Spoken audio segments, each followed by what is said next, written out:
So we'll call the meeting to order. Seated tonight is myself, David Rathbun, Ben Philbrick, Lynn Conway, Gardner Young, and until Fred gets here, the alternate would be Peter Shemowitz.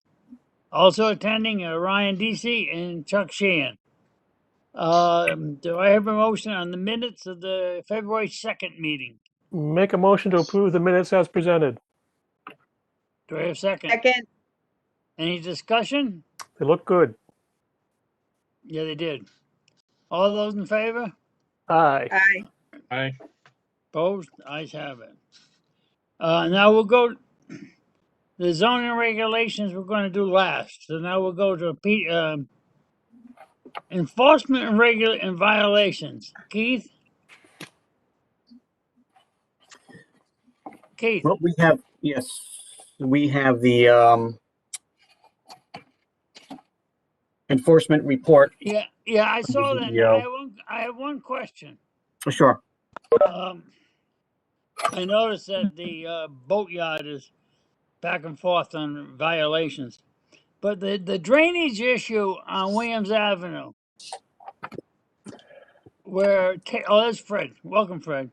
Hi. Where the water is coming from 56 going onto the property of 66 into the swale and making it overflow. Have they done anything about that yet?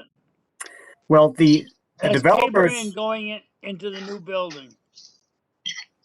Yeah, I mean the developers have built according to their plan. Somehow, it doesn't seem like it accounted for all this runoff coming from that site. So our town engineer's been working with the developer to come up with a good solution, which might channel some of that water into an appropriate place there into the street system. So that's something we're working on fixing. Okay. It was coming off the street, as I understood. Coming off Tabor Inn. Right. Over the street. Yeah. So a little swale at their driveway or something might prevent that. Yeah, and the applicant did agree to make some changes to better hold more stormwater. Some changes to their swale that was planned there.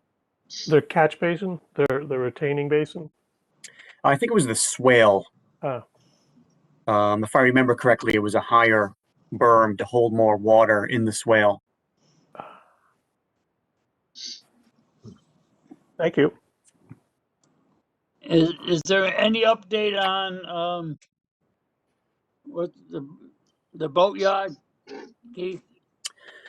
Nothing new. I mean, the ZBA denied the applicant's appeal of the town cease and desist order. And that's regarding the building near the coast that was renovated without permits. It looks like it's a FEMA substantial improvement issue. Okay. Thank you. For the record, Fred Dykeman has now joined the meeting. Administrative review. Sure. Item 4D1, 2119 ZON, James and Elizabeth Lucars, Juliet Leeming, zoning permit application for 1-bedroom addition and replacement of a subsurface sewage disposal system. Property located at 6 North Shore Way, Stonington, Assessor's Map 154, Block 2, Lot 14, Zone RM20.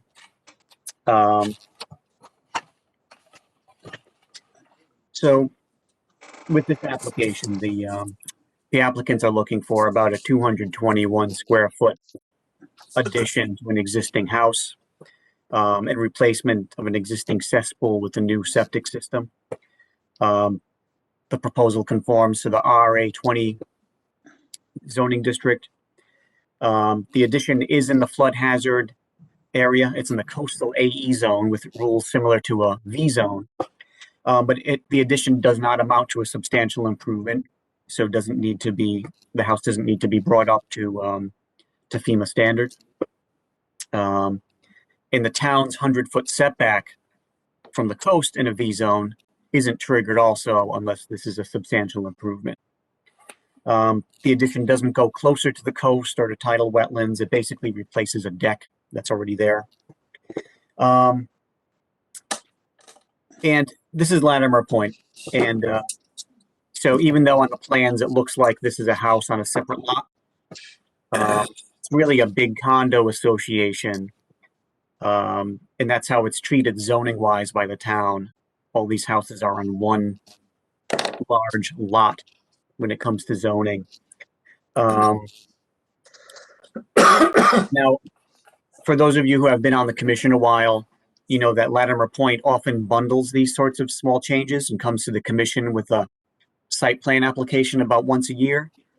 In this case, because it's such a small addition, and because the applicants chose to go through all the motions of hiring Latimer Point's surveyor to update their master plan, Latimer Point's own permitting process, where they have their own internal regulations to go through, because they already did that. We didn't feel there was some sort of requirement to wait until Latimer Point did a larger site plan application with all the stuff bundled together. So that's why this is before you here as an administrative review without waiting for the larger Latimer Point site plan application. We just have the recommended stipulation that erosion and sedimentation control measures shall be shown on the final plans.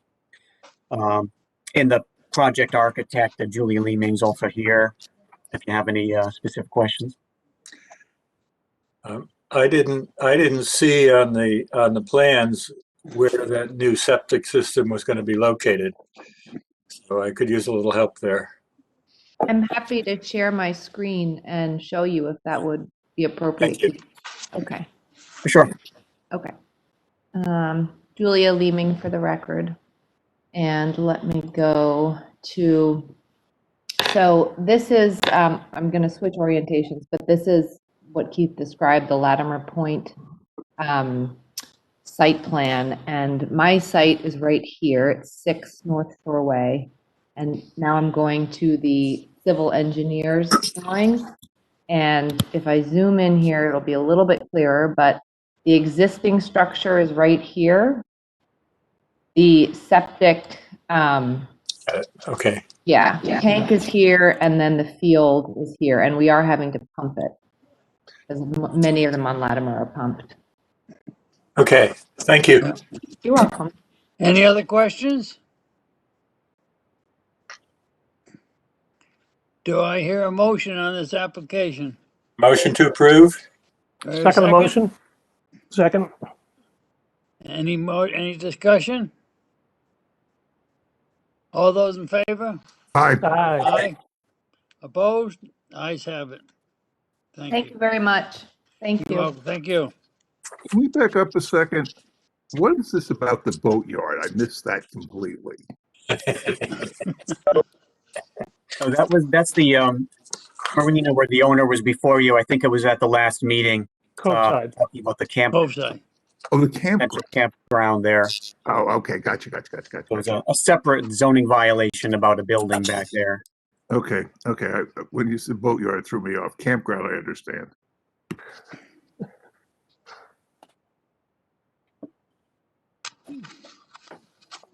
So it looks like back Next. to item 4B1 is commission reports. This is Well, wait a discussion of. minute.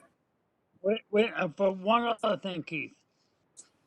Under new business, new submittals, we have a submittal for Whalers Inn for a parking lot on Cottrell Street. We can request a public hearing on this. We don't have to. I think we should. I want to know what the members feel on this one. Agree. I agree. Yeah. This is gonna be very controversial. Yes, and that's why I think we got to have the public input. I don't think we should have it without public input. As I recall, they were never going to do anything there, right? Except Yeah. grass. Yeah. Yeah. Mhm. So, Keith, will you schedule a public hearing on that? Yeah, we can do that. We still have just the 65 days to do it. But since it's just a new submission now, there should be time to do that, and there's not really other public hearings scheduled. Okay. Thank you. Now we'll go back to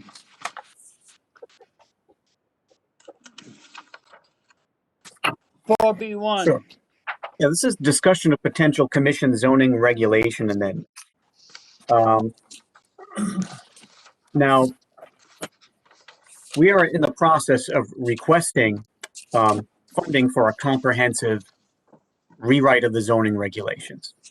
And this is going to be presented to the Board of Finance at their meeting coming up next week on the 23rd. Now, we're hoping that there'll be funding for that. It's really a long time coming. It would be of great benefit to the town. But whether or not that is funded, I was looking to get some sort of guidance from the commission on smaller scale zoning regulation amendments that we should focus on either in the meantime or just in lieu of that if that's not funded and possible yet. Okay. Now, one of the things I included here, Keith, if they approve it and get the money for it, it's going to take about 2 years, would you say? it probably will. It'll be a relatively long process. And a lot of that is because of the public input we'd want to get before just jumping in and changing everything. You know, you want to see what people think is important.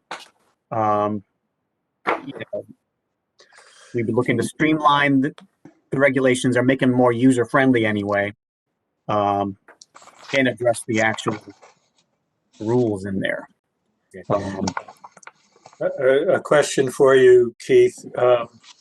When you rank these things as easy or very easy or moderate, the memo said in terms of drafting the amendment, but I question whether you mean drafting or whether you mean the difficulty of getting it through whatever process we need.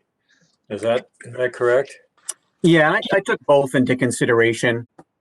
Okay. You know, if something was easy to write up, and also just if something seemed to be very controversial or difficult, that would probably knock it into a more difficult category. Are any of these things that we could do on our own hook, or are we talking about a public hearing for any of these changes? Any change to the zoning regs would need to be a public hearing. It would need to be, you know, a formal zoning regulation amendment application and public hearing. Mm-hmm. So you want to go over them one by one and go down? Yeah, we can do that. I mean, there's something like 30 something things in here, and the focus really is on the easier ones that we can more easily do in-house, that wouldn't take too much time to do. You know, that wouldn't require consultants or anything like that. And of course, there's varying opinions out there as to what people want to focus on. I proposed updating the solar energy regulations. That's long overdue. And It is, and that was the only one I put in the very easy category, just because it's already basically written. We already have a draft of it that's sort of been on the back burner for a while. yeah, because I've heard a couple of people say they can't do solar the way it's written in the backyard or in the Right, front yards. And this Yeah. would be for just small scale accessory solar you might have at your house, not larger solar Residential. farms. And those are governed by the state siting council.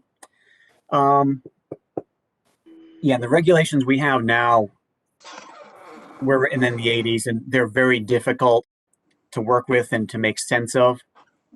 And we often tell people, you know, they can't have solar panels on their house for no reason, just because the regulation says so. Well, the ground Well, mount situation needs to be revamped as well.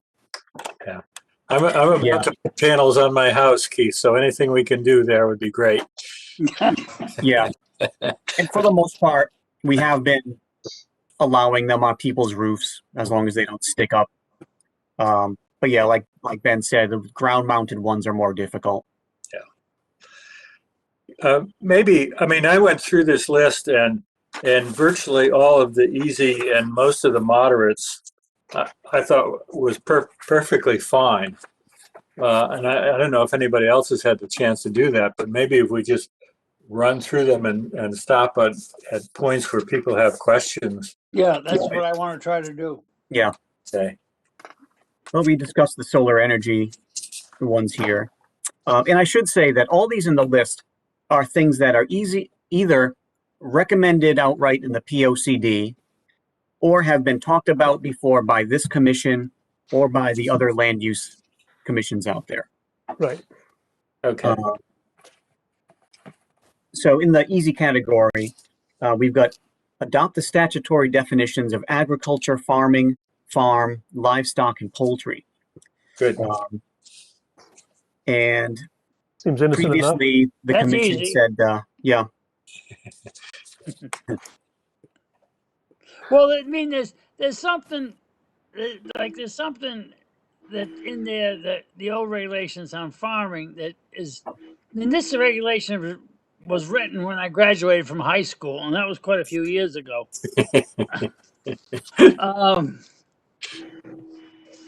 It says we're keeping of pigs. It says we're not supposed to. No one's supposed to keep pigs in the town. Well, that's when they had pigsties and everything like that. They didn't had massive pig farms. So if you read today, everyone that has pigs is against the regulation. I don't have any pigs anymore, by the way. But I was going to bring that up. what? You're gonna bring it up? They are good eating. I wish you'd do it I again. know. A number of farms do have pigs now, and if you read it, it's a keeping of pigs is not in the regulations. So I think that the old way of keeping pigs were different than the new way of keeping pigs. So that's why it has to be updated. yeah, and there's another one in there to more generally look at agriculture in town and how we regulate that. Because our regulations are often silent about what farms can and can't do, so it's hard to answer certain questions about that. That's all. But this is sort of the easiest thing of just adding those statutory definitions of what is a farm, what is agriculture. I'm for it. Yeah, makes sense.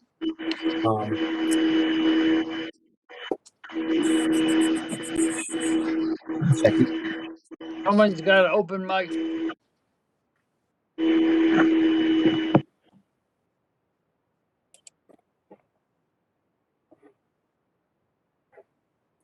The next one here is to amend the regulations to prohibit the introduction of invasive species during the site development process. And this was a task in the POCD. Would seem relatively straightforward to add in there. That won't be a big burden to developers and architects, will it? No, it shouldn't be. It wouldn't would think be, so. it would just could be just in the plant list.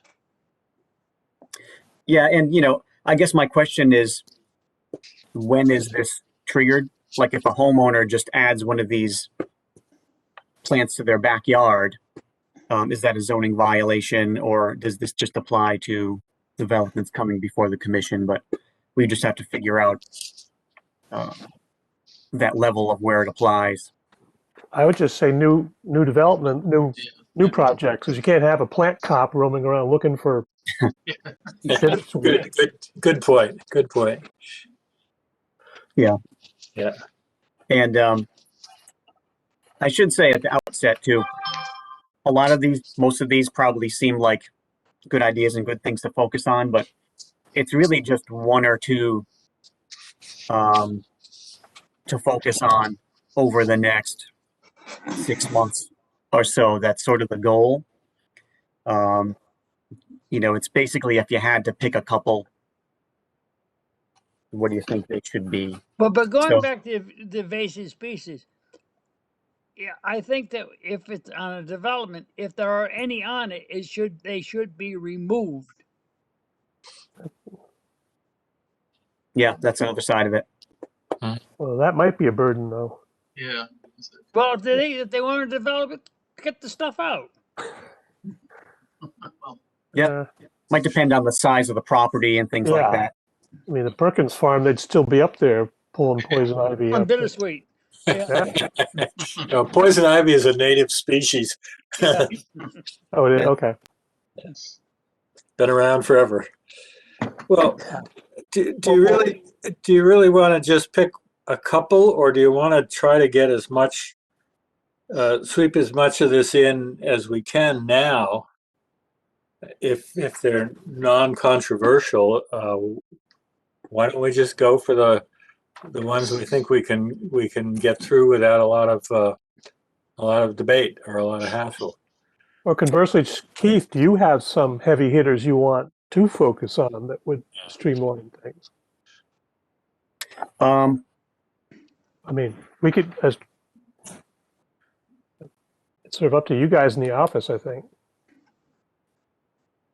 Well, I want to get the commission's priority, so it's not just me deciding that.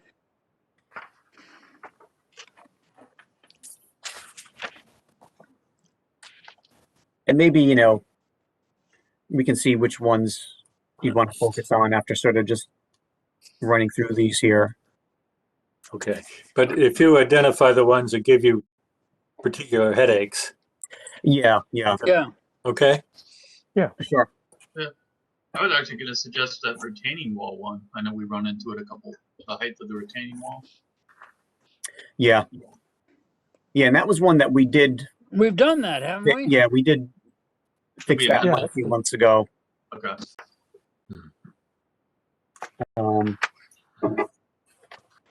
Yeah, and that was sort of an issue that was almost forced upon us with, developments that one of these retaining walls, and our regulations were so unclear that we had to clarify them here. Well, the next one here is to amend the regulations to require review of DEP's natural diversity database when land use applications fall under the NDDB area of concern. This is the state review of species of concern. It was added to the subdivision regulations that developments need to get this review if their property is on the map of where species of concern are from DEP. So the POCD recommends adding it to zoning too. It would be an easy fix. Probably isn't the most necessary thing to do because larger developments, we often just recommend it anyway, or developers just do it to prove to the commission that there is no problem there. So, in general, sort of an easy thing, but maybe not the most pressing thing to add to the regulations. The next one is to remove the disincentive in the open space development regulation. Open space development regulations were adopted in about 2006, and they have this section in there that says that the percentage of wetlands in the open space can't be greater than the percentage of wetlands in the whole property. So it's a disincentive to using this regulation that would preserve a lot more open space. Since 2006, there's only been 2 of these. They often lead to some sort of strange results where the wetlands have to be left unprotected outside of the open space and in people's house lots. And, we had one that had to have a sort of a giant house lot to get around it. It's something the Conservation Commission has recommended. And it's been sort of on the list of things to fix for a while. The next one is, I would say go ahead and fold that into your task Mhm. before the big rewrite. Yeah. Anyone else? Yeah. I'm good with that. Yeah, I agree with that too.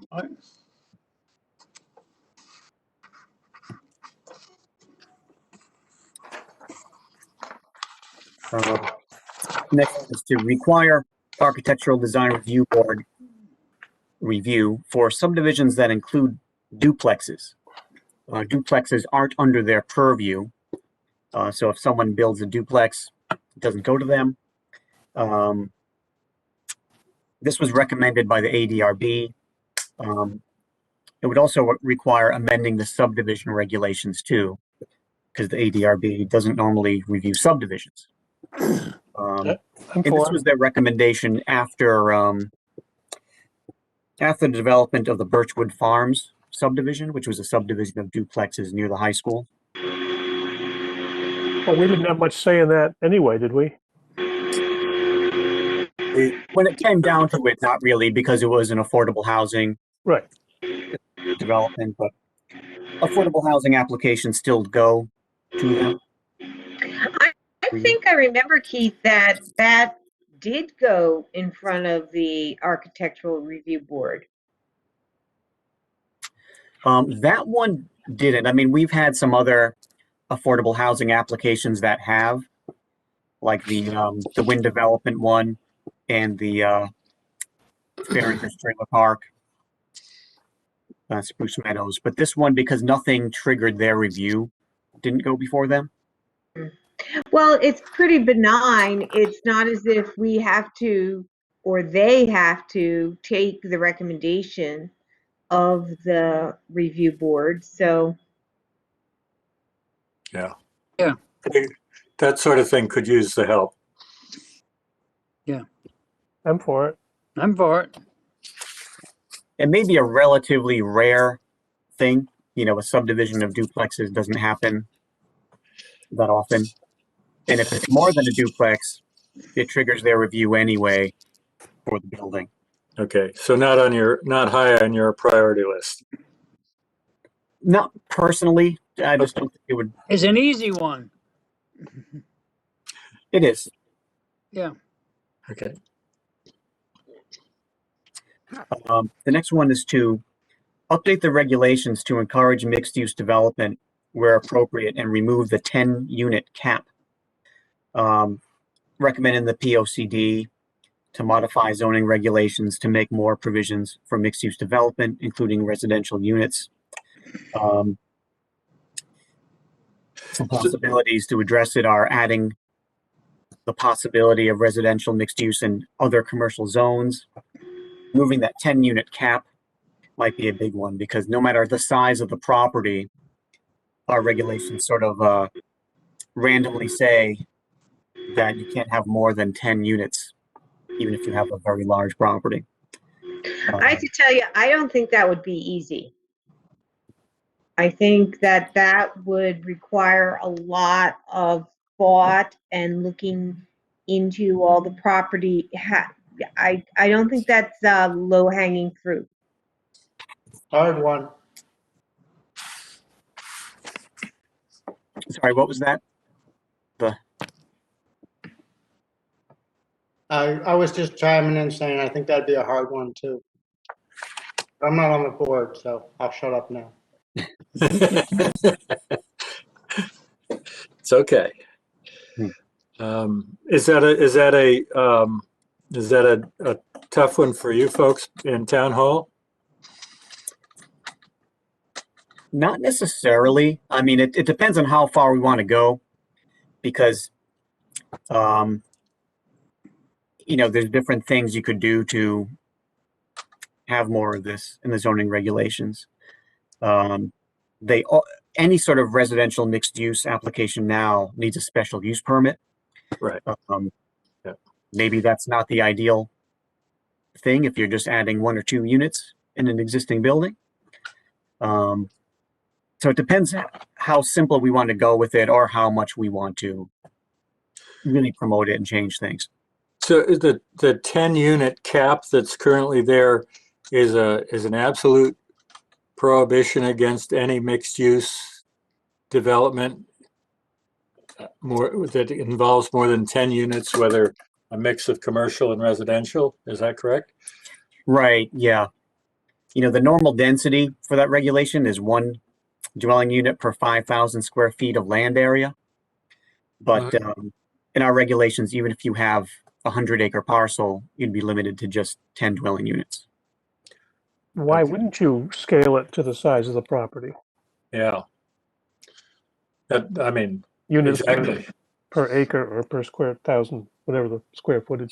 Although Lynn's probably right. It's probably not an easy concept to sell, but I think you're right, Ben. Scaling it makes perfect sense. Except I don't think that's what we're here for. We're not trying to discuss how we would do it, or I'm just saying that I don't think this is easy. And if we're going through the list and we're trying to pick the low-hanging fruit or the ones that should have the highest priority, I don't think this would be a quick sell. I think there's ways to look at it. True. And I'm not saying it doesn't deserve that, but I'm not sure it's a quick sell. Agree. All right. The next one here is to general streamlining of the permit process recommended by the POCD. One thing could be the permanent elimination of commission review for changes of conforming uses in existing buildings. This is something that we have temporarily done as part of the commission's temporary COVID policy that changes what to do with COVID. Changes in existing buildings. So do you mean like a dentist office to a bank type of thing?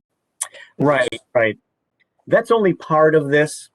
It could go farther as far as streamlining the permit process in other ways that the commission wants to see. For some of these, maybe it would be best as part of the comprehensive overview of the zoning regulations. Agreed. I think that one might fall into it.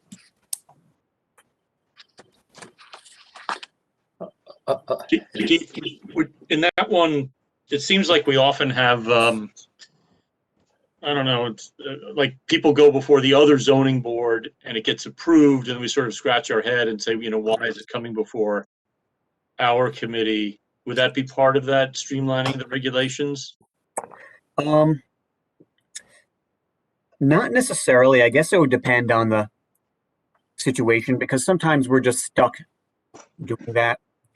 Like CAM applications, for example, sometimes someone gets a variance, they need a CAM application, and they still need it from PZC, and that's just a state law thing that we couldn't really change in our regulations. Okay. Maybe there are some other things we could think of that would reduce that sort of redundancy. Right.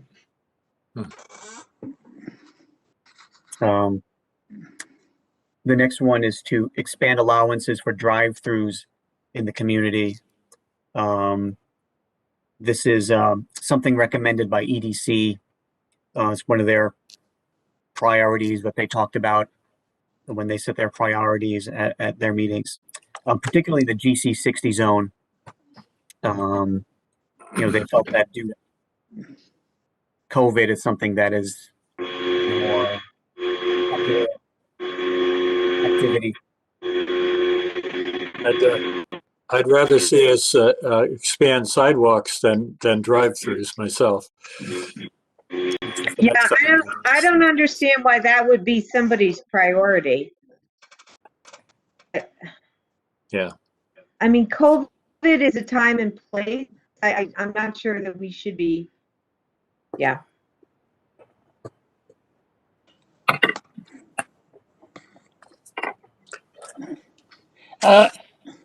The reason they've come before us on this is that we have the old Best Eaten Donut on across from this new development that it's up for sale or something, And it has an abandoned drive-through. And can they still use the drive-through that was there before the Best Eaten Donut? The same thing in Mystic. We have the Dunkin' Donuts that's now moved out.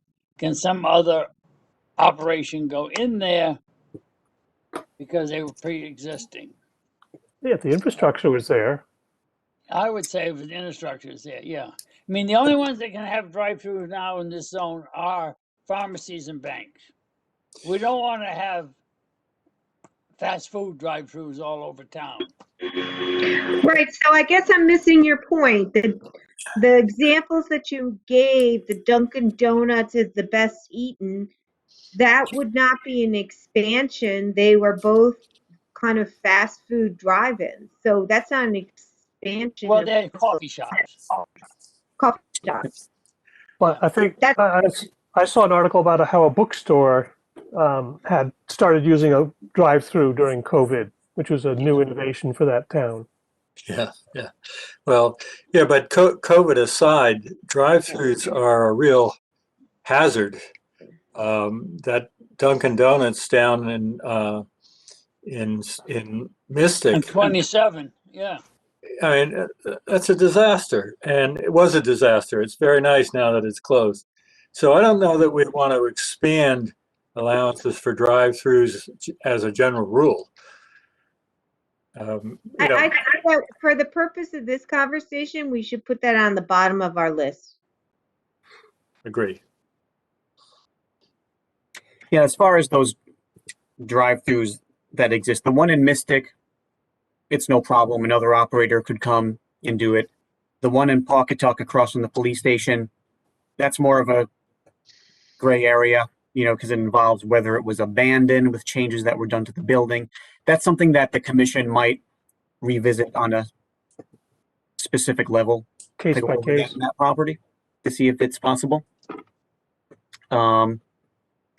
Well, then, as far as the next one, we have requiring sidewalks for major developments in village areas. Yep. And this is something we've started some preliminary work on, met with the town attorney and the chairman just to go over what a regulation might say. Because as you know, we don't really have a regulation that says the developer needs to construct a sidewalk. In most cases, we do only in the HI 60 zone, which is up by exit 92 in Pawcatuck. Well, I've been on this soapbox before, and I would require sidewalks in any village area for any commercial development. Yeah. Period. Agreed. Well, Maybe for any residential development.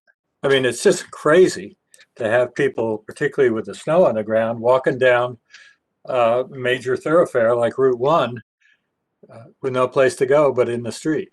Change sides 3 times to get from Mason's Island light to Route 27 light.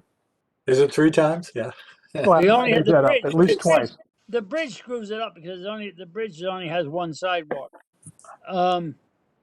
But when I discussed this with the town attorney, we had a meeting. Is do we do this by regulation or do we do this one by ordinance? What's the explain the difference? Keith, that's Well, your job. The regulation would be in the zoning regulations saying that this needs to be done under certain circumstances.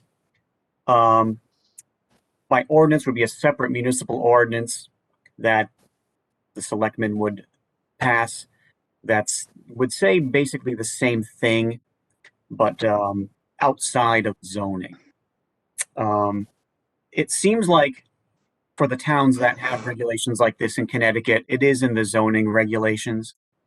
There are some cities around the country in different states that use the municipal ordinance, but it seemed like in our conversation that the town attorney thought zoning would be a fine place to put it. Yeah. So this would require us to define what areas we would require sidewalks. Yeah. And a good starting place is the sidewalk plan that's in the POCD. That's a general plan of where we want to see sidewalks in town. And it's basically, like you said, all the village areas, and expands pretty far. This is probably on the more difficult side of the easy category, because we'd have to sort of we'd have to come up with something that's fair for everybody concerned. And that doesn't have someone on the hook to construct 1,000 feet of sidewalk if they're doing a small improvement to their property or something like that, which would be a huge cost on someone. Well, So we have to yeah, but you find something that say, works. you could say any new construction or any substantial improvement to an existing facility would require the addition of a sidewalk. Yeah, I or something. personally think this one should be prioritized. I think it's a safety issue. I think it's we've gotten a lot of input from the public on this. I do think some thought will need to go into it, but I think it's worth it, to be honest with you. I mean, I'd rather put twice as much thought into this one than to worry about some of the ones that are much easier to do. I do think that when we do this, it might be one to think about what Chuck brought up last meeting regarding something that cannot be brought forward to the ZBA to say, oh yeah, we get a variance or something, because I guarantee there are a lot of people who are going to want variances against this. No variances. Yeah. Yeah. Yeah, I mean, variances might be a necessary part of it, just because you might have physical conditions where you just can't build a sidewalk in a certain area. If you have a steep slope going right up to the road or wetlands or something like that. Ledge. Yeah. Well, yeah, but that's really generally. You'll require the discussion about the building on the corner of Route 1 and Allen Street. And part of the discussion had to do with how hard it would be to extend the sidewalk up in front of the Tabor Inn to connect to the sidewalks on Mason's Island Road. Well, I frankly think that's a crock. There is a big rock there. It would take a couple of hours to remove it. So we have to be careful about giving blanket dispensation for such things as ledge. I think it should be, if we do this, it should be sidewalks are required unless you can convince us that there's a serious hardship.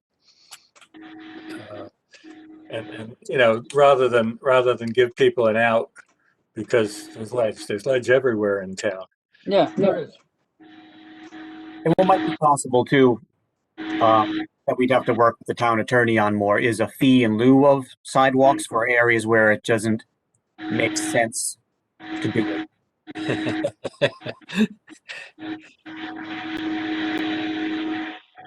But I agree that even though it's a bit harder, it's a very important one, because it's related to public safety more than most of these others.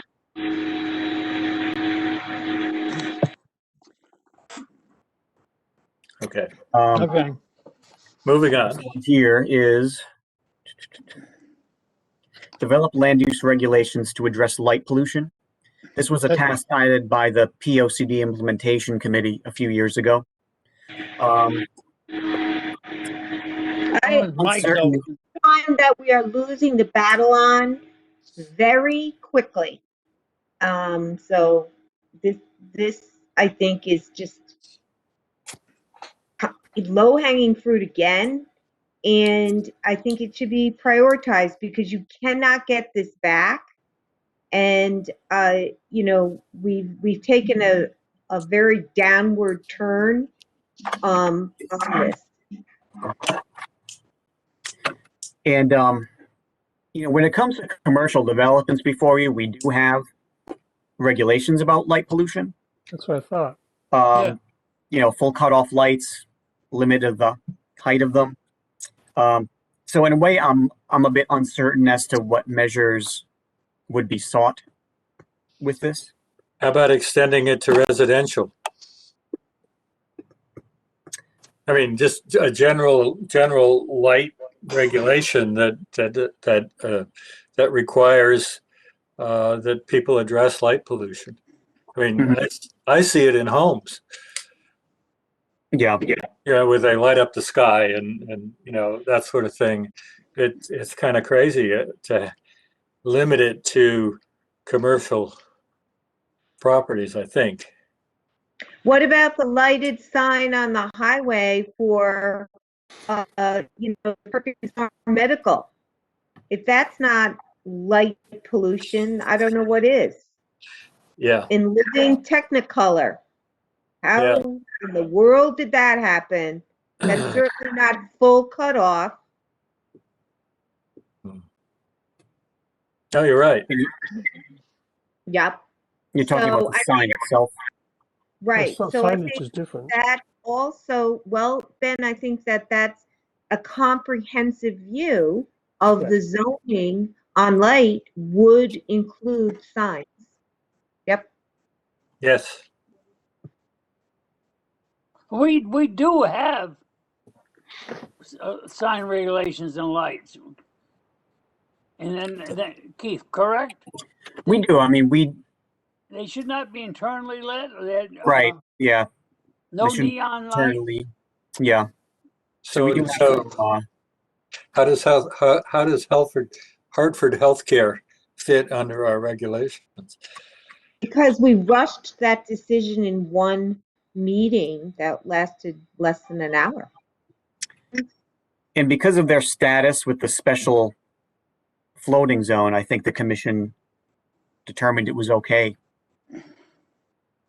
Well, not to be so easy, I guess. So, okay, so we ought to really seriously think about a light regulation that works across the board. Yeah. Talks about buildings and signs and parking lots and all of it, right? And homes. I don't think we get it into residential. Wow. There's. I like to, Fred, but how are we going to go around? Tell people turn the lights off? I mean, what are we going to do? Well, I walk down the street walking the dog, and these damn motion detectors go on and floodlights go on all over the place. I think it's absurd. I agree. That doesn't happen on Cove Road. Yet. That gets to a security issue. I mean, people have motion lights for security. Excuse me, sir, but I have them on. If you drive in my driveway at night, 2 spotlights come on. Now, granted, I'm in the middle of nowhere, but I mean, still, they're there for security reasons. And it's tough with zoning to address every residential property because of the legal non-conforming use aspect. That everyone doing it now is basically grandfathered to do it. Okay, but that doesn't mean we should let it get worse. Mm-hmm. Yeah, it gets tough at the residential level because people just do it, and they wouldn't know about a new rule that we passed. They wouldn't even need a building permit to stick a light up. Well, they could also do it. Be tough enforcement wise. They could also do it 10 minutes after their inspection. Yeah, unless it's something at the level that comes before you, like a subdivision or right. a multifamily development that comes before your review. I think getting back to Lynn's point about signage is maybe there should be a lumens limit per side. That makes more sense. How bright is it? I don't know if that's lumens is the right word, but how much light is it emitting? That's something that our regulations are silent on. I mean, right. Regulations often require the photometric studies. And the point of those is to show that the light isn't spilling onto other people's property, but we don't have a rule about how bright it can be. Right. So you could have a 2 by 3 foot sign that fits all the parameters of the zoning, but could be through LEDs. 1,000-watt light bulbs. Yeah. Yeah. And the same with parking lot lights and building lights. The other thing is think about the seaport and, the use of those windows. to prevent the light pollution onto the water. You know, that's another technology, you know, that we could say, no, if you want to build on the water with, you know, you're going to have to use this type of glass on your windows or something. I do think this is one that you might need to get some kind of a subject matter expert to help with. You know, to Ben's point, you know, is the term lumens or whatever, or, you know, again, we had that person come from the Seaport that had you know, some ideas about the glass and things like that. But I think this is a good one. Yeah, it's the more we talk about it, the more it gets out of the easy category. One of the next few months. It's a sticky wicket. Yeah. Well, you know, it may But yeah, have, it's an important issue. Is Yeah. Chuck still with us? Yes. Is Yes. Chuck on? there he is. He's muted. Oh, Can't hear you, Chuck. I'm trying to find my mute button here. we Yes, I haven't am. heard you at all. I didn't know if you were asleep or what. No. I try when it's a full commission not to No, you're interrupt my full-time partners here, but you're on discussion. Everyone's involved. I think the points about intensity of light and foot candle levels, and Lynn's point that there are industry standards that a subject matter expert could advise us on that might be good additions on the commercial side. I think the comments that were made about residential, you know, are good, and maybe there are some simple rules for residential, but I think the residential is going to be more of a challenge, quite frankly, than the commercial. Although I agree with some of the points that Ben made, and there may be some easy ways to you know, limit the more offensive issues that would happen in residential situations. But a subject matter expert, I think, could help us in this case. Thank you.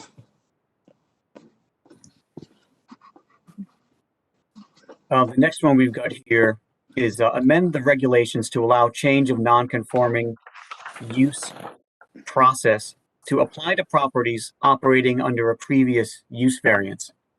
That's sort of wordy, but our regulations now have a change of non-conforming use process where if someone has a non-conforming use, a legal one, like let's say a restaurant in a residential zone that started in the 1920s and zoning says they can keep being there, they can apply to the commission by a special use permit process in public hearing to change that non-conforming use to another non-conforming use, like a retail shop, as long as the commission thinks that there's not more of a negative impact on the neighborhood. That's already in the regulations. It was discussed before to amend that to allow properties that had previously received use variances to go through that same process also.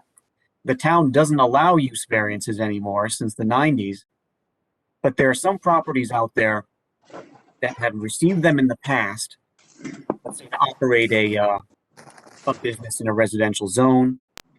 And sometimes it comes up that these properties are stuck with a certain very specific use that the ZBA gave them in 1975. And there's no process for them to do something different other than just what's normally allowed in the zone. This came up with the Greenhaven Inn building on Greenhaven Road, which was recently demolished. That received a variance in the 70s for something very specific like medical sponges. So when the new owner got the building, he tried to find other commercial uses he could do, and none of them would be allowed by zoning. There was really no process to ask the commission to do something different. So the plan now is just residential uses there. This is something that doesn't affect many properties in town. So, you know, I can't say it's a real priority as far as regulation amendments go, and it is something that a private property owner could apply for on their own accord if they run into this issue. Not that it's completely unimportant, but probably doesn't rise to the level of importance as some of these other ones. Are we? That example that you gave came before the ZBA. Probably that property came before the ZBA at least 4 times. Yes. If not more, where there were neighborhood issues, and it's not the best example because in reality, I sat on all those meetings with the ZBA. It probably never should have had that special use. It's not something you certainly would have wanted to expand or necessarily. I mean, everybody's probably a lot happier in that neighborhood that it's back to, residential use. Best So thing they did is tear it down. I know they did in the end, but I'm just saying it's probably not the best example of where it would be an effective use of a zoning change. Yeah. The other question I would ask is, aren't we trying to eliminate uses that are not appropriate for certain areas rather than allow people to change from one inappropriate use to another? Generally, yes. I mean, that's sort of the purpose of zoning, but a lot of times you do have existing properties that are there and that may, need different uses to survive. Well, not to sound hard-hearted about this, but if a restaurant can't survive in a residential neighborhood, do we want to allow a gas station, or do we want to just let it go by the wayside? Well, in some cases, letting it go by the wayside is just a recipe for it just sort of being unproductive for a number of years. Well, Keith, and as far as something like a gas station, it would have to be something that the commission agrees is not a more negative use. How many do we have left? They're out there. I mean, there's not that many of them, which is why it's not the most pressing issue here. There's a couple restaurants on, is it Palmer Street? I think it is, in Pawcatuck, maybe. But there's not many. I mean, it used to be independent grocery stores in every neighborhood, but they're all gone. Yeah, I mean, there's the former laundromat on, I think it's Cutler Street, in a residential zone. The old Bill's Tractor, but there's no one that I know of right now who's seeking to do something that this would apply to. So I would postpone it. I would kick the can on that. Not a real precedent. We don't need that right away. And that was the last of the easy category one. We have dozens left of the moderate and difficult, if you want to go there.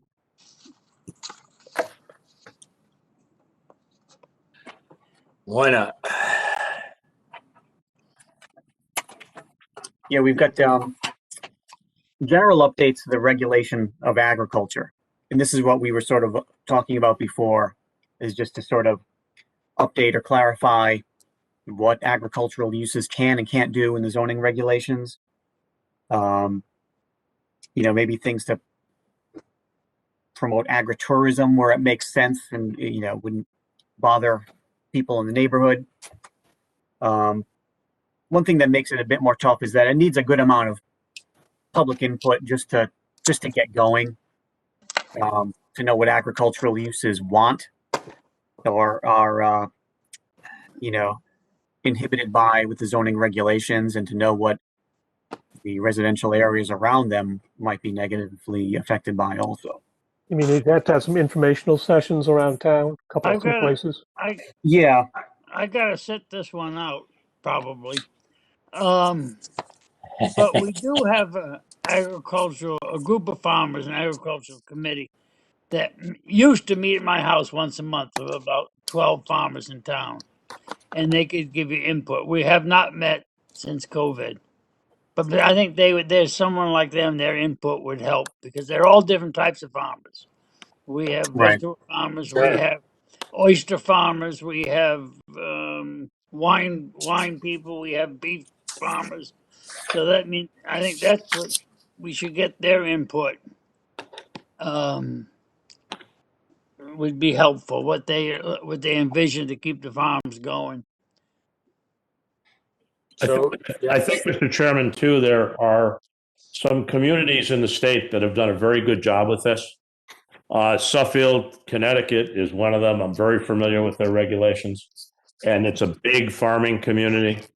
It's gotten a lot of consideration. And some of this you don't have to reinvent the wheel for. You can, in addition to consulting with your group and other subject matter experts, you can raid other people's regulations that have done a very good job with this. Thank you. The next one here is to update regulations to encourage or require low-impact development. This is one that should probably wait a bit because we do have a consultant who's working on drafting such regulations for the town's MS4 permit. So they'll be working with me and the town engineer to try to come up with these regulations. So it's a lot of the heavy lifting's being done behind the scenes. I'm not quite sure how long this will take, but it is underway. We also have to clarify the buffers from natural resources in residential zones. This is recommended in the POCD. Our regulations in the residential zones have some pretty hard to follow or contradictory language about buffers that are required from natural resources. Changing this stuff can involve a lot of difficult private property issues because you're dealing with a lot of people's homes and expansion potential. And there are often no clear buffers from tidal wetlands in this town. Sometimes you do when you have a non-infringement area in like the RC 120 zone. But in some cases, we lack clear buffers from tidal wetlands. Yeah, I'd like to see that tightened up.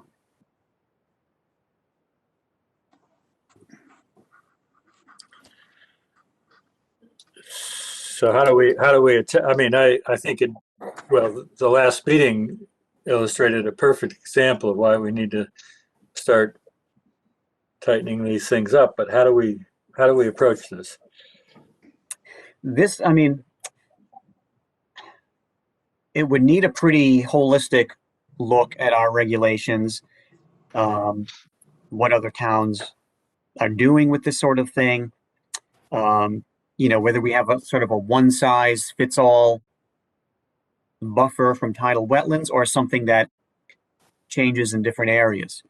Because, it's when it comes to these things, what's appropriate in a place like Wampausick Point might be different than downtown Mystic, where you're also near tidal wetlands. But, when you're in a village area where traditionally you do have things that are near the river. That makes it a bit more difficult to find something that works. It should go by elevation too. Yeah. I mean, So you could perhaps do it by, as David said, by elevation. You could also stratify it by zoning lot size. Not zoning area, because we got into trouble in that last week. But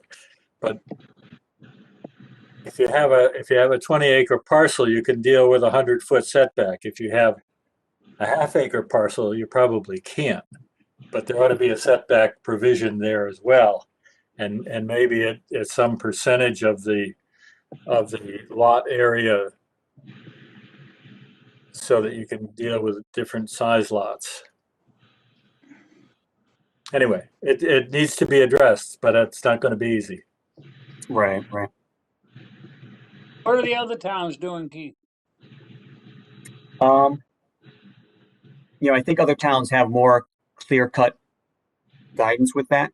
We have Groton's rewrite must take that into account. They have Mystic on one hand and Yeah, Groton I'll have Long to see Point. I'll have to see what theirs says. When it comes to inland wetlands, we have the Inland Wetlands Commission. Right. That can sort of use their judgment, so to speak, as to what's appropriate. If a development is big enough, it'll need a CAM application, and in that case, the commission would have more of a say. So it tends to be the smaller things, like small little residential additions, we run into this issue more. Be interested to see what Groton did on that. Yeah. Because we share the river from Old Mystic to Noank. Almost. Right. So that's why some of these in this moderate or difficult category, there's a lot to them, so maybe they're better off just being rolled into what will hopefully be the comprehensive zoning rewrite. The next one here is to prohibit new excavation operations such as quarries in town. I thought that's prohibited now. Well, there's a section in zoning that says if you do something like that, you have to come before the commission, get a special use permit. But technically it's allowed with a special use permit. In general, maybe not the most pressing issue. It doesn't seem like people are to do this, but to tidy it up a little bit, right? It's just to finish what's halfway, or it's not, you have to take out that one part and it's done and dusted. Yeah.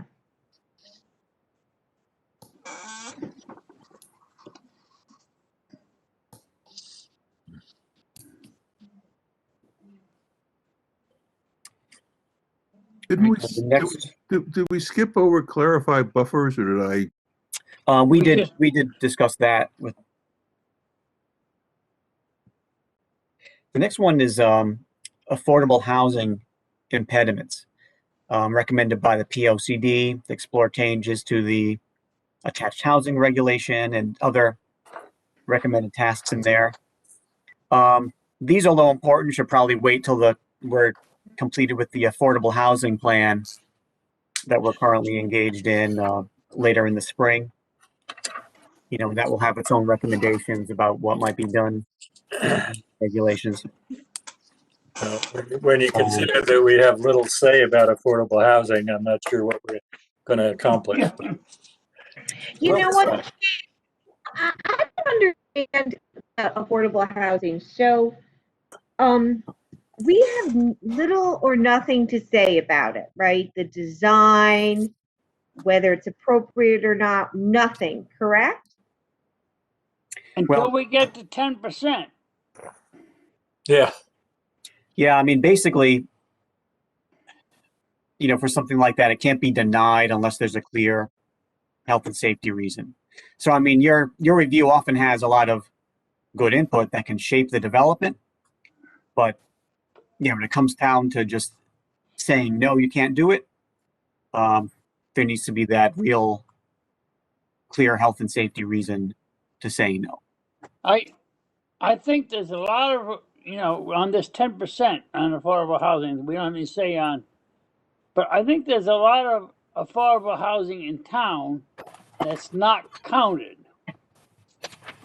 considering all these 2 and 3 family homes in Pawcatuck and other areas of town that do have affordable units, and that they should be counted in our affordable housing.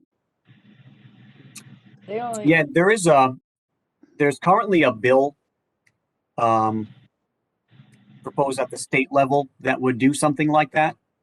I'm not sure what its chances are, but yeah, it's true. It doesn't necessarily measure just the naturally occurring affordable housing out there, just housing that already is affordable, but it's not deed restricted. And prices could keep going up, making it more unaffordable. these changes here that the affordable housing plan might talk about, it's more about general housing affordability in town than it is 830G affordable housing applications. More about generally making housing more affordable for people in town, or being less limiting where it makes sense in certain areas. But seems like something that should wait until that plan is done. Agreed. Would the sidewalk amendment apply to affordable housing? Something Certainly like should. Yeah, Well, health and safety. Health and safety. That's the thing. That's, those sort of affordable housing applications often are looking to do things like add sidewalks because it takes away one of the arguments that there's a health and safety problem. So we saw that with a few previous ones, with a lot of them actually. Yep. That did build sidewalks in front because they didn't want the chance that it would be denied because it was creating a dangerous situation of people walking on the street, especially on the busier roads. Even when the sidewalk ends and they have nowhere else to go, right? Yeah. Yeah, I mean, sometimes that's the case. It's a piecemeal thing. Yeah. Is there something that we can do to our zoning when it comes to affordable housing, to make it look nicer? So I know that sounds. There are some towns that have beautiful, affordable housing. It's well done, and then there's other towns, like we could use Stonington as an example, where the affordable housing is not attractive. It's not attractive at all. It becomes not about affordable housing. It becomes about how cheap you can make the affordable housing and still fit into that category. So is there something that we can do in our zoning that kind of says, yeah, you can put affordable housing here, but it needs to be XYZ so that it's more fitting to the neighborhood or something like that? I don't think so, just because aesthetics aren't really a factor in it when it comes to an 830G development like that. I just have to tell you, I don't know if you guys have ever been if you've visited Nantucket in the last 3 years, but you should see the affordable housing that they have there. It's gorgeous. I don't, and they had. If we had the tax base of Nantucket, we could have some gorgeous affordable housing too, I think, Lynn. Yeah, that's true. But it's not tax based, right? I mean, it's not, right? Somebody came in and put it. But is it all, you sure it isn't subsidized by somebody out there? Oh, no. And I think it would be interesting if you look at what they did there, because it was a huge controversy. And there was a lot of, a lot of meetings on it and whatnot. And I tell you, what they ended up with was absolutely gorgeous. Well, maybe our architectural review board needs some more teeth, and maybe we need to drag our feet and complain more. But at the end of the day, I'm not sure we can do anything about style. Yeah. And I certainly wouldn't look to Nantucket because their zoning board created an 1850s Levittown of sameness. It took all of the rich 400-year fabric of that island and made it look like an 1850s Levittown. It was terrible. I agree. I agree. It's just real white I'm just trim saying, shingles. just look at their affordable housing. I'm sure we don't want to live there. Well, Lynn, I can actually find out. My cousin's wife is a lawyer, and I'm sure she knew, and she was on a lot of the different boards out there, so I'll ask her. Yeah, and again, I'm only using it as an example of what can we do to help our town. I think we need affordable housing. I just think that everybody deserves, just because it's affordable doesn't need to be what it is, what we've got today. Let's put it that way. Well, we've got enough, we've got a plan due in the spring of 2020, so that's already overdue. Yeah. Let's see what it says when it comes out.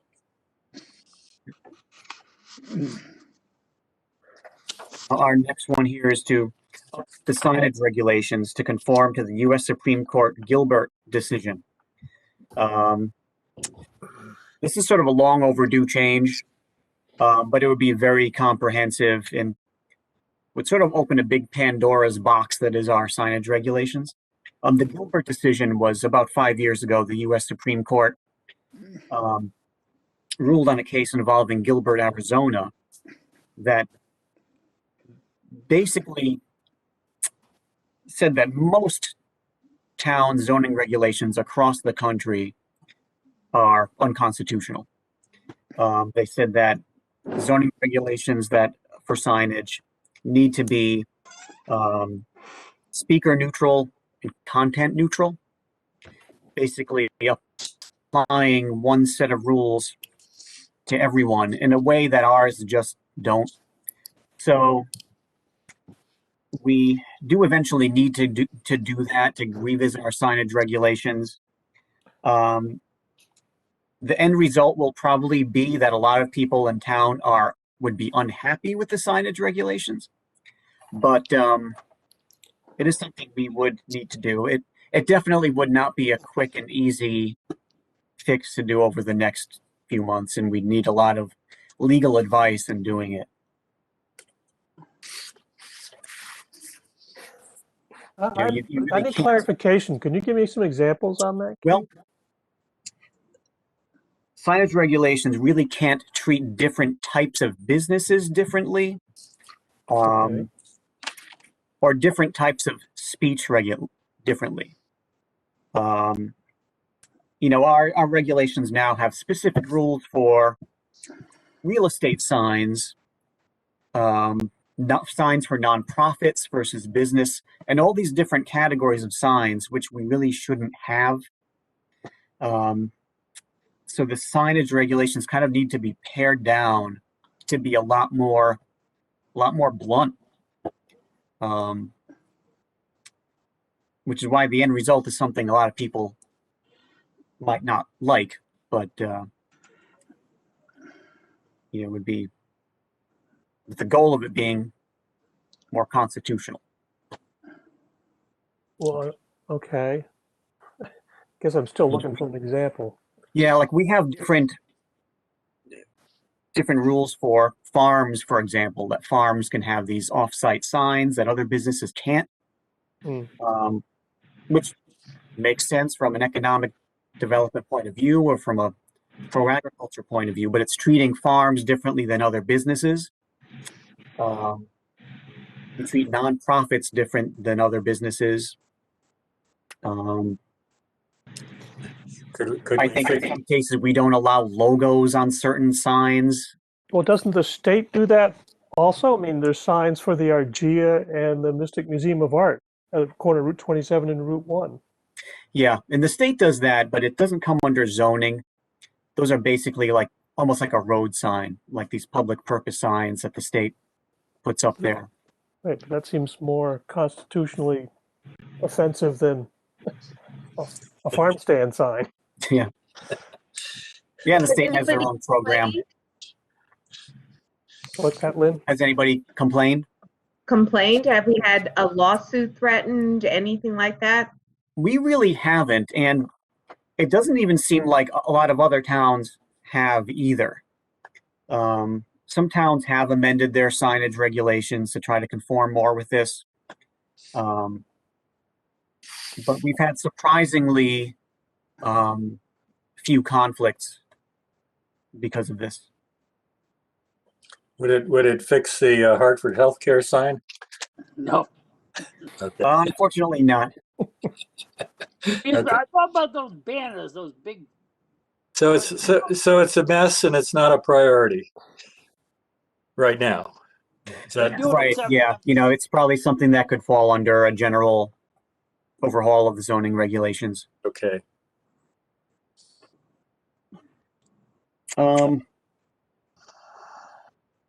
The next one is to amend the LI 130, the light industrial district, which is only on Togwonk Road, to allow agriculture, expansion of existing residences, updated commercial uses, and bulk requirements. Specifically something recommended in the POCD. The LI 130 zone, it's an industrial zone, but a lot of the existing uses there are either residential or open space, maybe some agriculture that's pre-existing. Now, what you probably don't know is that just today we received a regulation amendment from a private business owner that, if approved, would allow agriculture in the LI 130. It doesn't touch existing residences or change anything else, but it would allow agriculture in the LI 130. So that question will be before you over the next month or two. I thought it was already there. Agricultural uses. No. It's not allowed in the zone. You can't create a new agricultural use, which is what this business owner wants to do. So that at least part of it will be sort of before the commission soon. Well, not much we can do right now to address that then until we hear this case, right? Right. Okay. The next one is to modernize the language, objectives, uses, and purpose of commercial zones, specifically the M1 and TC80. This is something that has partially been completed already, because part of the M1 zone was rezoned to the Heritage Mill District for the existing mills in Pawcatuck. Another thing that was done was that there's an M1 area around Broadway Ave Extension in Mystic. So EDC looked into the possibility of maybe creating a new zone in that area because of this POCD task. However, we held a couple of public meetings a few years ago in the neighborhood. And people in the neighborhood were really not interested in the change. They really didn't want to see a change there. So that's just something that, our department and EDC backed off of. When it comes to TC80, the bulk requirements were changed in the TC80 a few years ago at the request of Old Mystic Village. And the TC80 zone is now eligible to use the NDD for larger projects. So that gives a lot of flexibility that didn't exist before in the TC80 district. So a lot of those things are basically taken care of. So not much pressure to do anything there. Right. I mean, I'm sure those zones will be looked at with a comprehensive overview of the zoning regulations, but it doesn't seem to be something pressing right now. Right. The next one is to develop a new district for Maritime Drive. Recommended in the POCD. As of right now, there doesn't seem to be a real demand to change things out there. I think the reuse of the Monsanto site was probably the big driver in this, and that property was sold to another company, another similar company who would do a similar use there. So it doesn't look like zoning would be an impediment to the reuse of that site. Is it going to happen? Keith, did that happen? I haven't heard much about it. The rest of that land on Maritime Drive is all nature preserve. It's Denison Society or Avalonia, so there isn't much other land there. Yeah, it's true. There's not much buildable land. There might be a small parcel or two owned by the aquarium, but nothing with much development potential. No. So not much of a incentive to change the regulation then. Right. It doesn't seem to, from our point of view, to be much reason to focus on that. Yeah.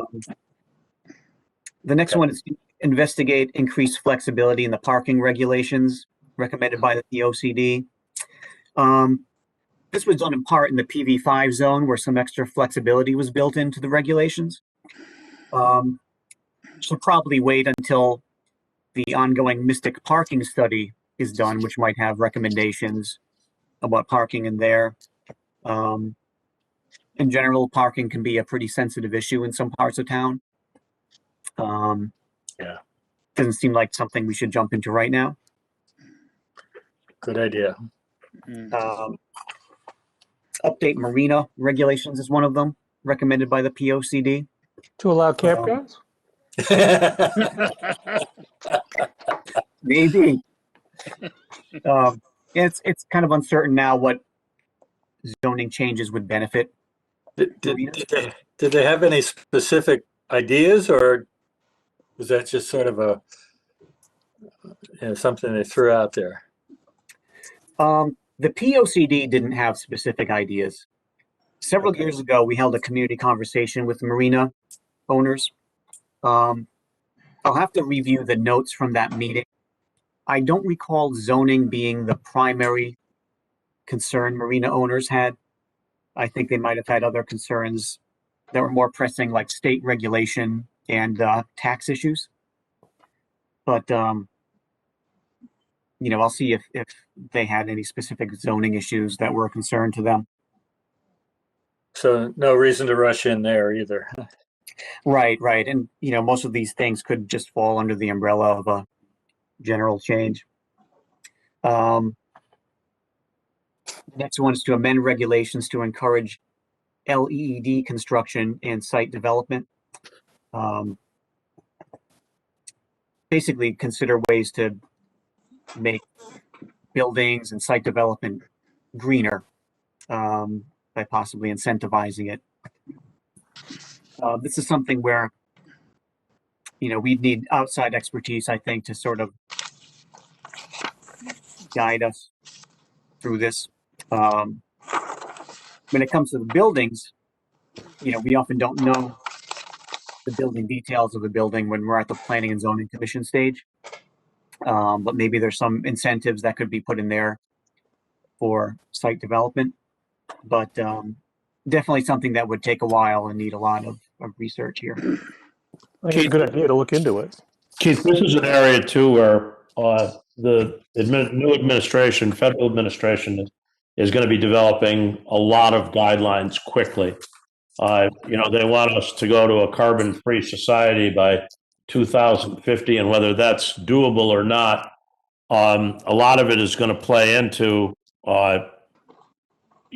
how buildings are designed, how energy is utilized, penalties for carbon footprints and things of this nature that are going to mean that we're going to have to do business in a different way.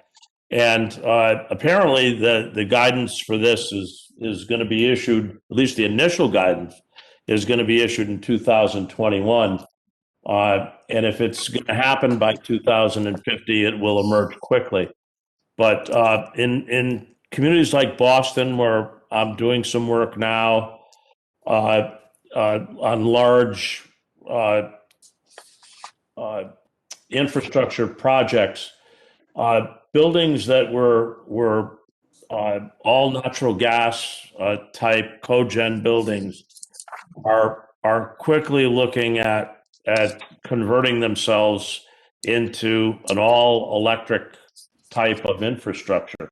This is gonna play into leads and how things are built. So as this starts to take place, we should take that into consideration in the zoning regulations in this area that encourages more sustainable type designs. Yeah, I mean, it'd be interesting to see what the federal guidelines are and how those might affect us at the local level here. It's going to be an all electric society. It's the direction that it's got to go in. So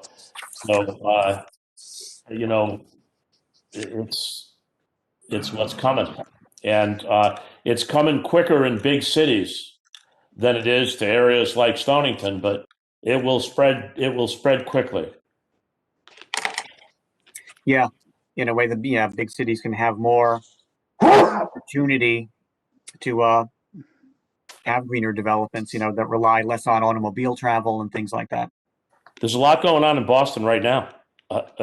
Everybody that has a large carbon footprint is looking at what they're going to do, and heat pumps is the direction they're going in. Yeah. So it is going to affect us in zoning regulations. If everybody has to convert their house to an all-electric house, and in some cases where people are built right up against the side yards and have no choice but to put condensers for mini splits on the outside of the house, is just a simple example. We're going to have to accommodate that somehow. And there's much better examples for larger buildings of things I can think of that I'm just not going to belabor the discussion with at this point. But the Fed policy is going to be issued in 2021. It will be very general. It will get very focused quickly. Okay, good.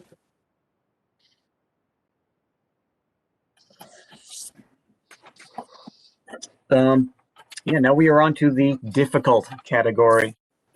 The first one is to update our groundwater protection overlay district regulations, recommended by the POCD, to limit uses according to their potential risks using the state's aquifer protection program as a model. This one I think is even more difficult just because it would probably require an expert review of best practices in ways for us to update our groundwater protection overlay district regulations. Sometimes our groundwater protection regulations are a bit hard to understand just what's allowed, now what's not allowed, and could probably be modernized too with some updated knowledge of what's harmful to the aquifer or not. Keith, would something like this be a part of the planned total look at the zoning regulations? Is that anticipated to be part of that? I think it should. I do too, but my question is, do you think it's covered under the plan to rewrite the regs? Yeah, I think our goal is to sort of address everything here. Okay, good. My one hesitation is funding. Yep. If we get a certain amount of funding that's not enough to conquer all these issues, it might have to be a bit more limited in scope, and then we revisit things as time goes on. Yeah. Next one here is gross floor area alternatives or impervious coverage regulations. Recommended by the POCD to consider effective impervious coverage requirements for all commercial and industrial zones, which could possibly replace floor area ratio requirements in these zones. The basic idea is that zoning regulates gross floor area, as you know, the size of buildings compared to the lot. A lot of towns have sort of backed away from that in favor of impervious coverage requirements, which are more directly related to stormwater issues, especially now that we have MS4 requirements upon towns. It's worth looking into, but it would be a pretty detailed study of should we do this, and if we do change these regulations, where do we draw the lines? Just like we have now for setbacks and FAR regulations for each zone, we'd have to sort of look at each zone, see if we'd want to do this and what the right limits should be. And it's sort of a big question for the town. Should we get rid of gross floor area regulations in favor of limiting impervious coverage on a lot? That's sort of a big question that affects every neighborhood in town. So it's not something that would be an easy change, and we require a lot of work just to see if we want to go down this road. In towns that adopt this, are does that create a sort of moral hazard where you're tearing up your driveway so you can build a bigger addition? I mean, how does that work? Well, yeah, we'd have to really look into the pros and cons and the experiences of other towns that have done this. Because it could have different unintended consequences, like you're saying. Yeah. It's hard to implement in areas that are very compressed, like downtown Mystic, where many lots are covered 100% already. Mhm. And, it's very difficult to implement in areas like that, and it's generally more restrictive. It generally means you can develop less of your property. So it's not something that is generally welcomed with open arms in my experience with it. Yeah. When you say it requires a detailed study by whom? Is that something town staff can do, or are we looking at some outside? I would look to, I would want to have some sort of outside consultant or expert look into it. So another funding issue. Yeah. Yeah. Okay. The next one is to modify the DB5 zone into a specific Mystic Village district.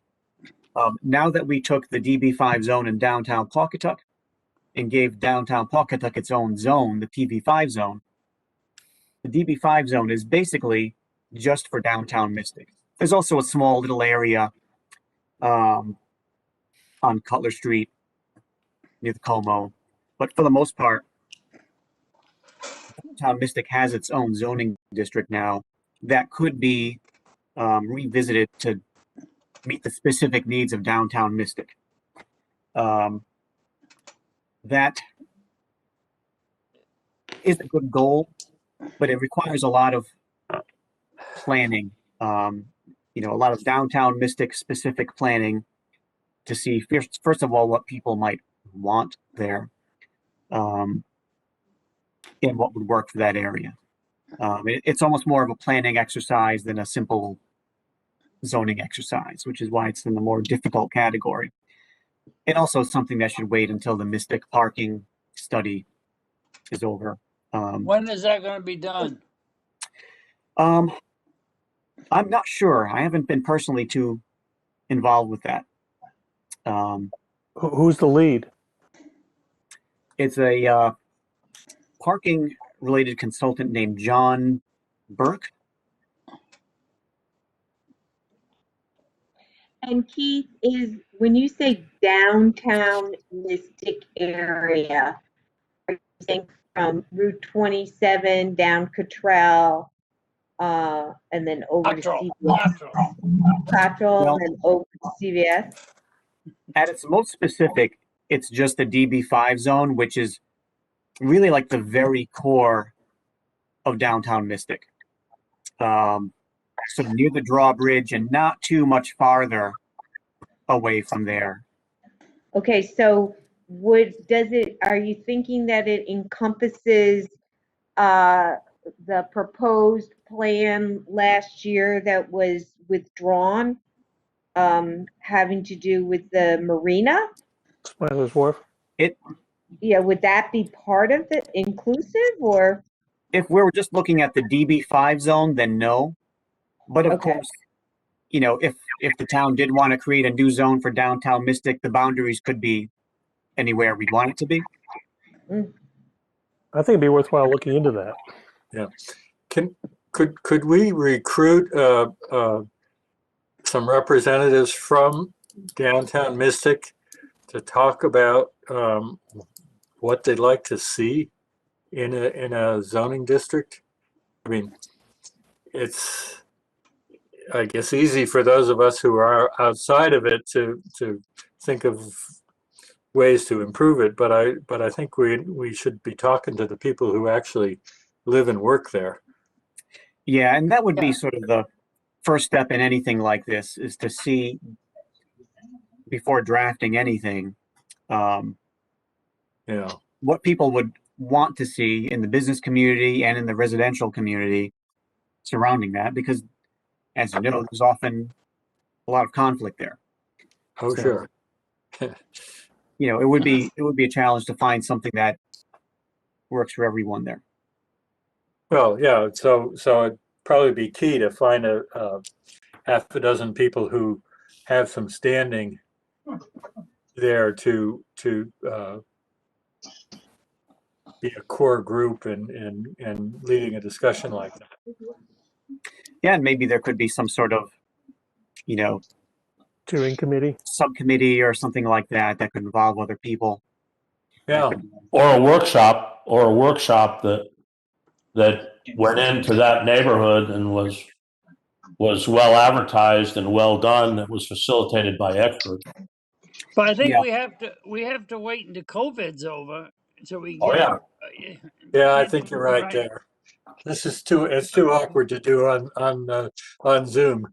On Zoom. Yeah. So If you exclude anybody from it, you're going to have more difficulty it's disaster. with acceptance. So Yeah. the workshop format, I agree with the idea that there are, probably some prime movers down there, no more than a handful of them that would really have something constructive to say. But if it's facilitated by experts and you can draw that out from a larger group, it didn't exclude anybody, and you still heard from the people you wanted to hear from. Yeah, Well, that's why this is almost it's almost a planning exercise, as far as, planning for downtown Mystic. And Right. the regulations can come from that. It might be something that, comes after the next POCD is done and adopted, after getting a lot of public input on it. Because we learned that on the Seaport Marine that downtown Mystic are really active and they really care what's going on, and they're really into Wear your bulletproof vest. it. Yeah. Exactly. Kevlar. Kevlar, right. The other thing we was on the sidewalks, I forgot to go back on that discussion I had with the town attorney things. If we were going to say if there's substantial improvement in any of these properties, that sidewalks should be considered, should be added. For example, Mystic Village, if they want it, they should be able to put sidewalks on Coogan Boulevard all the way. And same with the hotels on the other side. Because that is the most dangerous place in town to see people walking all the time. And that was I don't know why it was never done when the Mystic Village was adopted. But the aquarium has it, the Hilton has it, but from then on, the sidewalks are dead. Yeah. Well, Fred used that worded substantial improvement, but Yeah. what is substantial improvement? Well, Where's the line? we have a definition for substantial improvement in the regs already, and I would say, that's a place to start. Yeah. And we can do that easy. So any new construction, Yeah. Right. and any substantial rehabilitation of existing buildings. Yeah, which that Ameritrade building really did fit into, since they tore down 2 buildings to put up their one. What's that? Oh, The one sure, on Route 1. absolutely. That's a prime example of where we just should have been tougher. I missed that meeting. Yeah, Chuck persuaded them to have the right of way put into their deed of gift or whatever it was. Yeah, but it was a $40,000 item. We ought not to allow a several $1 million building on the main street and not insist on sidewalks. Yeah. And, Agreed. Yeah. Yeah, and Old Mystic Village is a good example to think of when it comes to what triggers it. Because, they have something like 1,000 feet of frontage without sidewalks on Coogan. And what would be the fair limit to say, okay, now you have to pay to install sidewalks all along this, which is a pretty major project with difficult grades. If they add a little bit onto a building, it might not warrant it, but if they build a large new hotel or something like that, you can see it being worthwhile. And it's also sidewalks are really off-site improvements. So legally, there needs to be sort of a relationship with what they're doing and what we're asking of them, and it can't be too far out of balance. No, So, but perhaps a combination of things where you talk about substantial improvements the way we currently define it, and traffic generation. And by traffic generation, I mean potential foot traffic generation. yeah, So that you could use some combination of those factors to require that they take care of the people they're attracting, and us too, by the way. yeah, and that is part of it. I mean, whether you're going to have 100-unit hotel or a self-storage business where no one will really walk to.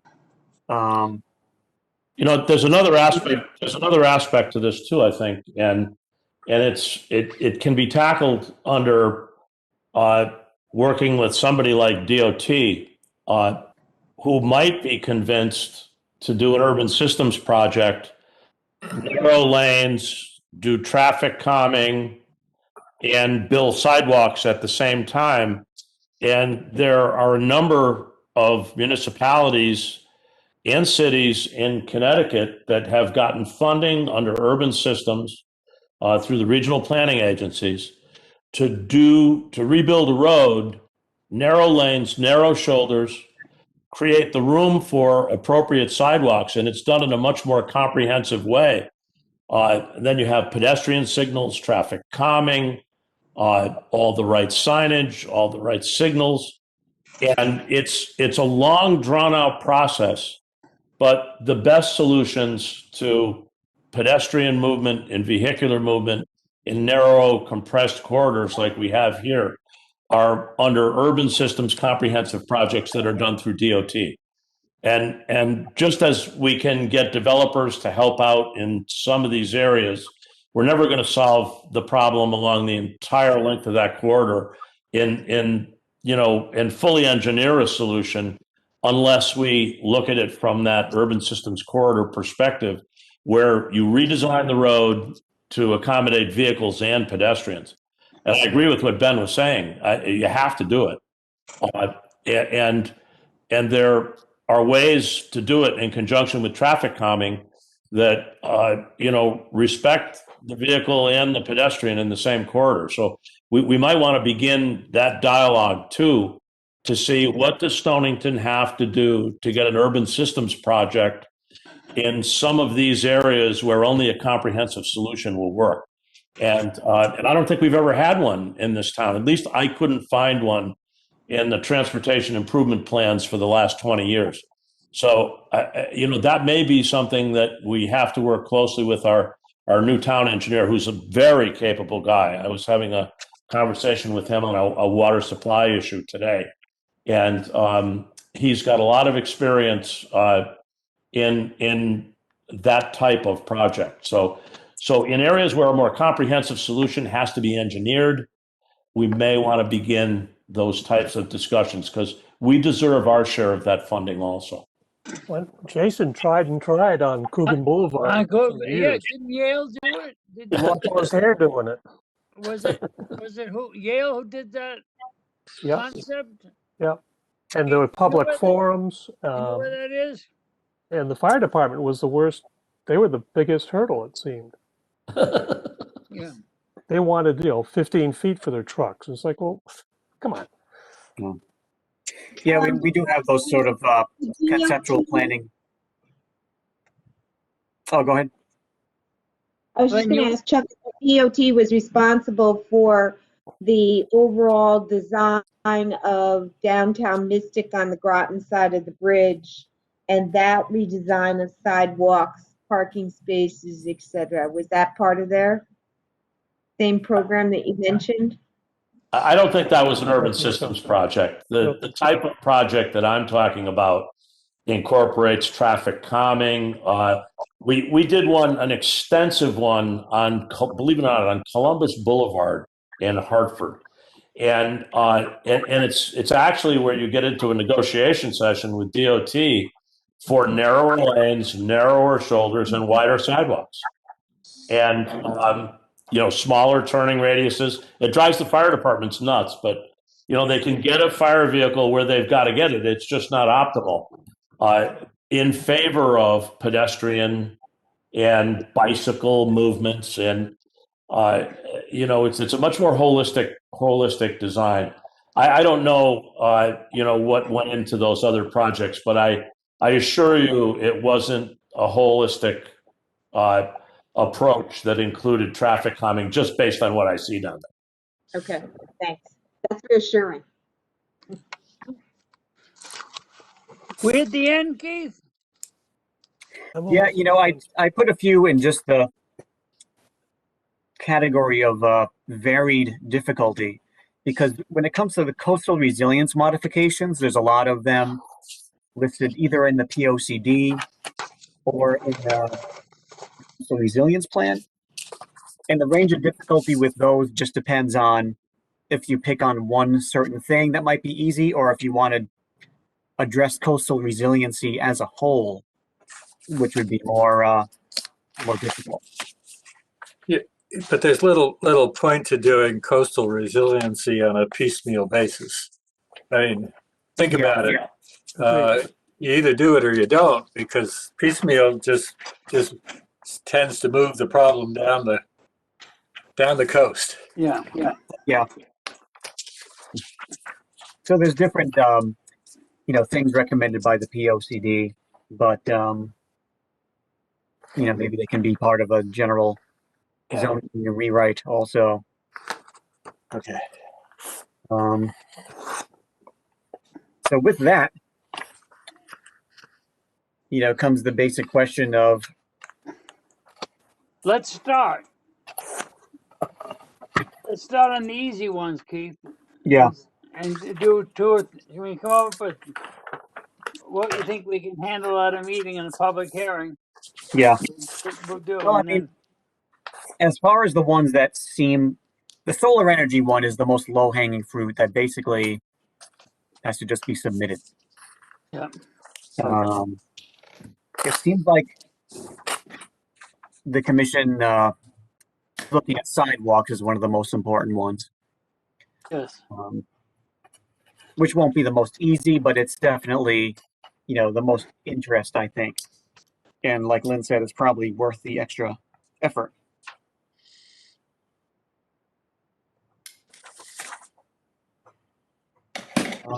So I don't know if there was any of the other ones that really jumped out.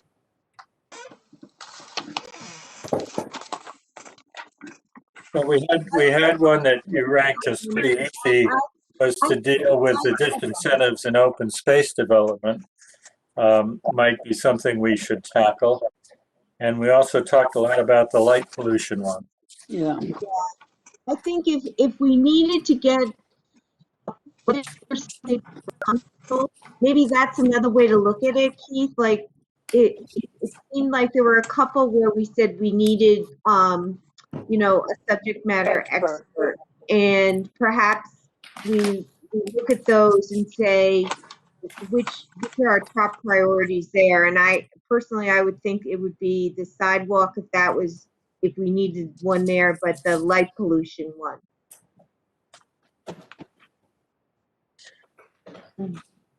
And we need help for both of those. We need the town attorney and we need some expertise on lights, but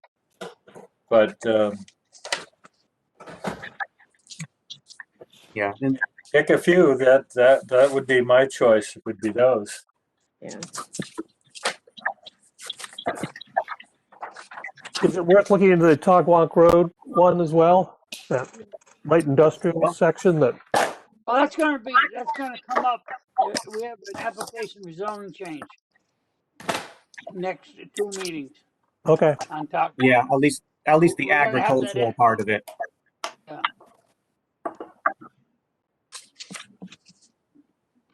How about the farming definitions? I was going to say, the agriculture would be worthwhile. Yeah. Talking about the definition. Definitions. on the first page, that one, there was a couple of agricultural ones. But the other one was the farming use. I think we should go on the definitions and Yeah. Maybe ask your group to put thought into it and give us some ideas on that. yeah, I can. I mean, you can't hold a meeting around the kitchen table these days, but you could perhaps get, pass around some ideas and get people's input on them. Yeah, I'll talk to Will Mackay's head of it. So I'll talk to Will and have him get going, get email on him, and see if we can get a Zoom meeting. Probably some of them don't know how to do it, but that's all right. All right. And, all this that we might be able to focus on is sort of dependent on, basically how much time we have to do it. Yeah. How much development activity we get, and other work there is. But that's basically what I was looking for, is to see, what you think might be important or not important. What about streamlining the permitting process? That's going to be in the overhaul rewrite, hopefully. Yeah, I would think so. Better could be. do it a bit more holistically.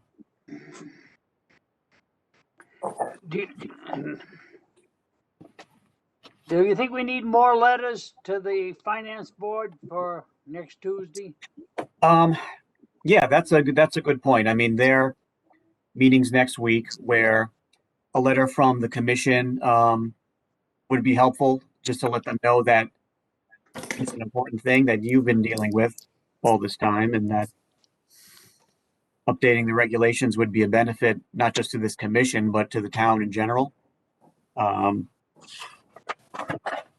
It's just something, if there was just consensus in general that this commission should write a letter like that, it's something I can work with Dave on.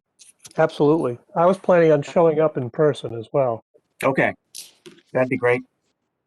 Is it a WebEx meeting? I think it's an actual real meeting, but with some ability to dial in. June's online. Ask June. June, you there? Yeah, I'm here. So it's going to be a meeting where the Board of Finance can see the participants. So some of the Board of Finance members will be in person. If you want to be in person, you can request it, because their meetings are going to be at the police station meeting room. So there's enough room for, there's enough room for 15 or 20 people in there and be all properly socially distant. But you need to speak with so I'm planning on attending it virtually, and because I've attended all these meetings since I've been on the Board of Selectmen, I'm also going to advocate for the expense to redo the zoning regulations. So there'll be a letter from me as well. But I think if you spoke with Roger and perhaps Tim O'Brien, if you wanted to be there in person, that they could figure that out. But I know some of them are going to be, and the rest is going to be virtual like this. Okay. Thank you, Jude. Thank you. Yeah. Thank you. And thank you for your letter. Yeah. I haven't written it yet, but I am very Give it a week. support. We definitely appreciate your support with it. Okay. Okay, so we as a commission will write a letter. Well, I'll write a letter. Yeah, we'll send you a copy. When it comes. Okay.